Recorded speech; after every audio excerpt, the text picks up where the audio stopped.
जीवन साथी। कॉलेज में हैप्पी मैरिड लाइफ पर एक कार्यक्रम हो रहा था जिसमें कुछ शादीशुदा जोड़े हिस्सा ले रहे थे। जिस समय प्रोफेसर मंच पर आए उन्होंने नोटिस किया कि सभी पति पत्नी शादी पर जोक करके हंस रहे थे। ये देखकर प्रोफेसर ने कहा कि चलो पहले एक गेम खेलते हैं, उसके बाद अपने विषय पर बातें करेंगे। सभी खुश हो गए और कहा कौन सा गेम। प्रोफेसर ने एक मैरिड लड़की को खड़ा किया और कहा कि तुम ब्लैक बोर्ड पे ऐसे 25-30 लोगों के नाम लिखो जो तुम्हें सबसे अधिक प्यारे हो। लड़की ने पहले तो अपने परिवार के लोगों के नाम लिखे, फिर अपने सगे संबंधी, दोस्तों, पड़ोसी और सहकर्मियों के नाम लिख दिए। अब प्रोफेसर ने उसमें से कोई भी कम पसंद वाले 5 नाम मिटाने को कहा।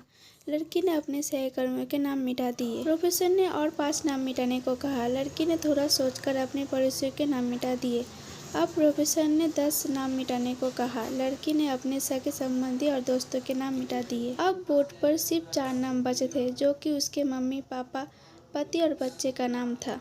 अब प्रोफेसर ने कहा इसमें से और 2 नाम मिटा दो। लड़की ने असमंजस में पड़ गई और बहुत सोचने के बाद बहुत दुखी होते हुए उसके अपने मम्मी पापा का नाम मिटा दिया। सभी लोग स्तब्ध और शांत थे क्योंकि वो जानते थे कि ये गेम सिर्फ वो लड़की ही नहीं खेल रही थी, उनके दिमाग में भी यही सब चल रहा था।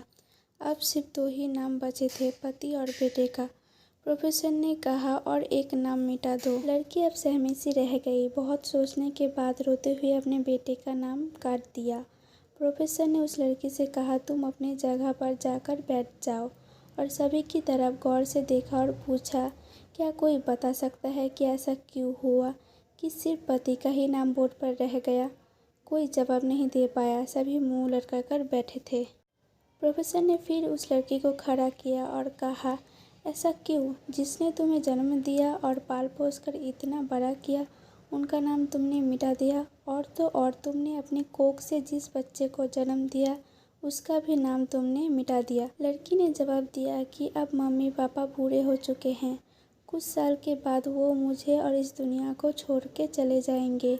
मेरा बेटा जब बड़ा हो जाएगा तो ज़रूरी नहीं कि वो शादी के बाद मेरे साथ ही रहे, लेकिन मेरे पति जब तक मेरी जान में जान है तब तक मेरा आधा शरीर बन के मेरा साथ निभाएंगे, इसलिए मेरे लिए सबसे अजीज़ मेरे पति हैं। प्रोफेसर और बाकी स्टूडेंट ने तालियां की गूंज से लड़की को सलामी दी। प्रोफेसर ने कहा तुमने बिल्कुल सही कहा कि तुम और सभी के बिना रह सकती हो, पर अपने आधे अंग अर्थात अपने पति के बिना नहीं रह सकती। मजाक मस्ती तो ठीक है, पर हर इंसान का अपनी जीवन साथी ही उसको सबसे ज़्यादा अजीज़ होता है। दोस्तों, ये कहानी आपको कैसी लगी कमेंट करके ज़रूर बताइए और ऐसे ही कहानी के लिए हमारे चैनल को सब्सक्राइब कर दीजिए।